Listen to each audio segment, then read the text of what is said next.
like I said, like I really base my food on that. When we sat and ate, I'm an only child, so it ain't like I had like, people at home to sit and do this all day with. My mom worked all the time. I had a stepdad at some point in time, and that didn't work out.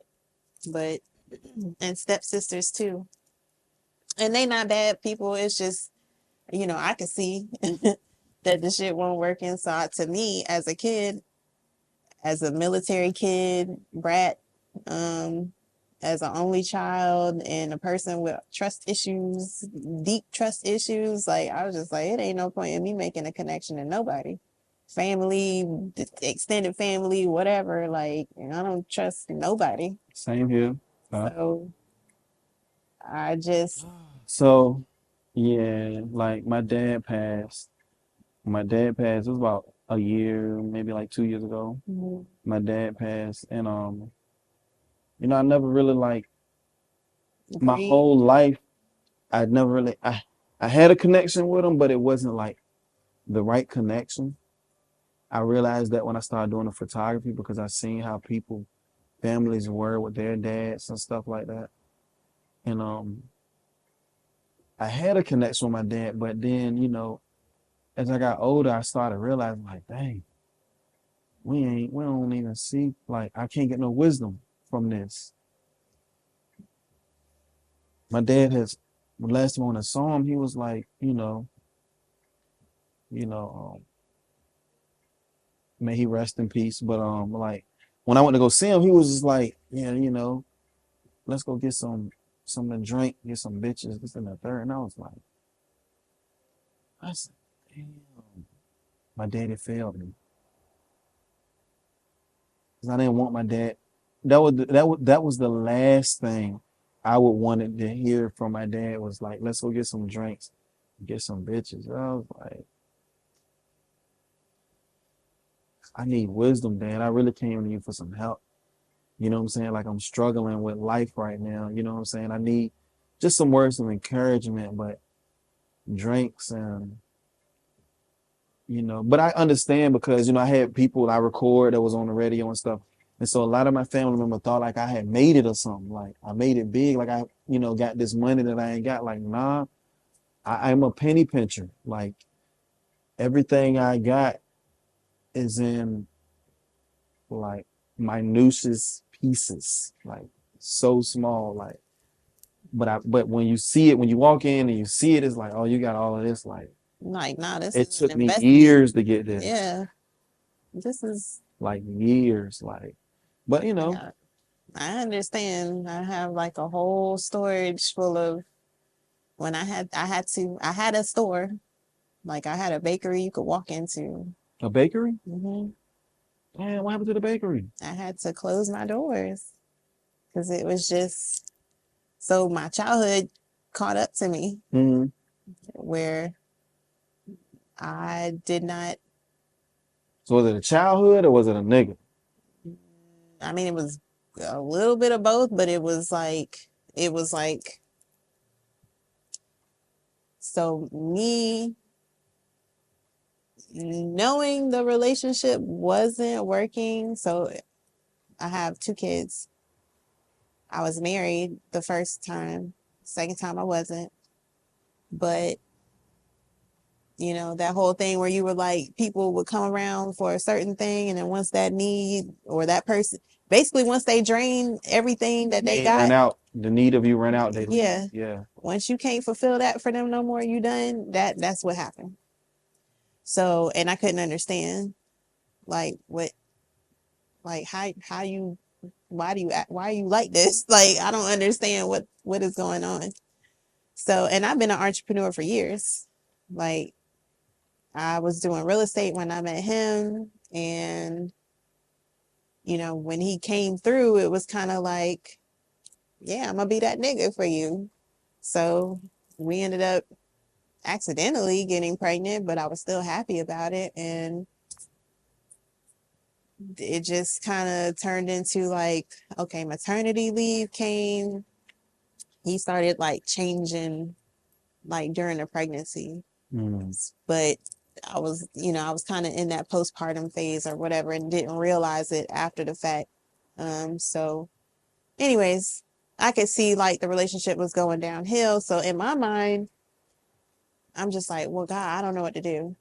Like, I couldn't really work because I'm emotionally tied to what I do. Mm-hmm. Um, and Mm-hmm. it makes work hard, almost like being in a relationship. What? Hell yeah. I know that So feeling. some people don't feel like that. Some people don't give a fuck, like Mm-hmm. straight up. And like, I mean, I never really cared what other people thought or did or whatever, but I started to realize like other people don't move like me, other people don't think like me. Like, I don't know how you could have, I mean, I can understand how somebody could be in one job today, another job tomorrow, but if it's a job that you love, like I love what I do, it kind of hurt, when you get fired or whatever. Mm-hmm. Yeah, yeah, yeah. So anyway, so the real estate thing kind of got to me emotionally. Um, I didn't have any boundaries. Didn't have boundaries in my personal life. My mom pretty much was in my business 24/7. His mom was in his business 24/7. So we was like two adult kids trying to run our lives but won't really run in shit. It was the mamas running. And when the relationship didn't work, like we kind of went back home in a way, like back home. So then you become codependent on the parent again instead of standing on your own 2 feet. And that's kind of the dynamic that my mom built with me. Like, she would only really help me when I was with somebody. She wouldn't really help me when I was on my own. She wouldn't help me stand on my own. She would just kind of add to the, okay, she with somebody taking care of her. Okay, now I'm gonna give you X, Y, and Z. So I always felt like I needed to be paired up with somebody. Anyways, the bakery thing happened because I kind of saw the relationship failing. I knew my feelings was kind of too hurt to do real estate again at that time. So I was like, well, maybe I'm supposed to just, I've been baking for years on the side. Maybe I'm supposed to do that. Like, I love to do it. Why, if you love it, it ain't work, right? So why just try that? And I ended up going to something in the water, the first something in the water. And I won their entrepreneur prize. So I won 5 grand at the first something at the water. Yeah, right. Success story, right? I was like, God, is this it? Is this the blessing? And then, like, okay, things went on. I'm still in this relationship with, my ex. And so I'm like, okay, maybe this is my out. Like, maybe this is like the little zest I need to get up out of here. And I go past the storefront and it has been a rent sign in this storefront for years. So I'm like, let me call the number. Let me just see. Let's see what happened. So I called a number. I'm like, yeah, my name's Jovon, blah, blah, I want to apply. Yeah, yeah, yeah. Okay, send us this, send us that. I hadn't too far long been out of real estate, so I still had like income statements. So I just had to show like a proof of income in order to get in. And I'm like, okay, if I get in there, I was like, can I see the inside? Yeah. Okay, I'm looking and seeing what I need to do. Okay, this wall gotta go. I gotta get a sink. I gotta get this. Okay, let me check the city laws. Like, I'm breaking it down. Like, what do I need to open this store? And what is the time frame I need to start making money after I get up in here? How long do I have? Yes. So I kind of break all that down in my mind. And I'm like, okay, I'm gonna apply. I don't know if they're gonna say yeah, but if they do, that's gonna be like my yes, my child, like go. And they said yeah, and I was like, oh, okay, God, what you want me to do?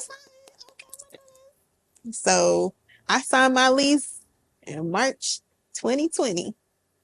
You know what else happened in March 2020? Kobe. The fucking shutdown. I was like, oh, perfect. This is time. Nobody's gonna be outside. I can check out faster than Right, right, right.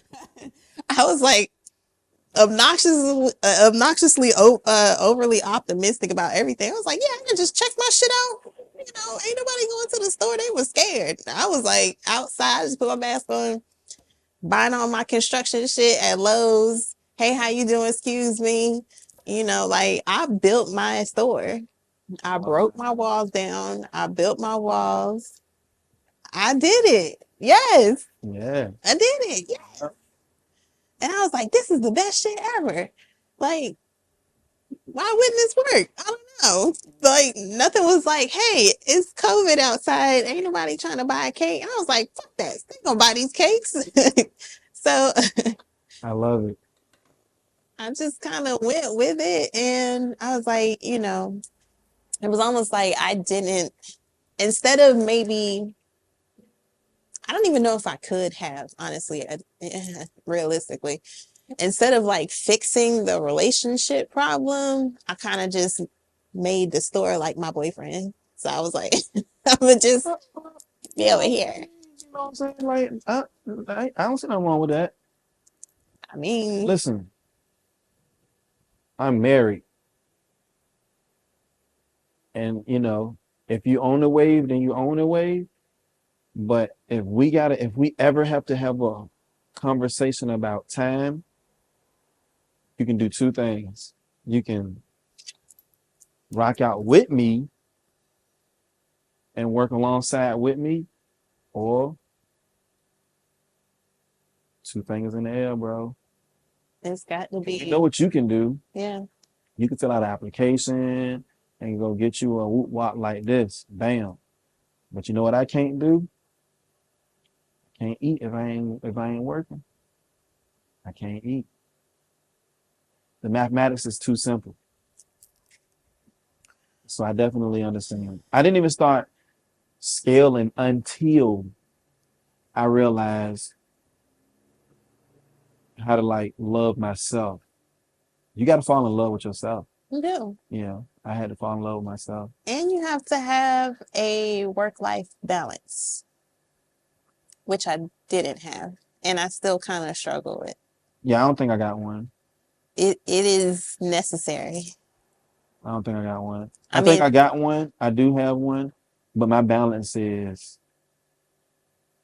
this. this is, For instance, if I was in a relationship right now,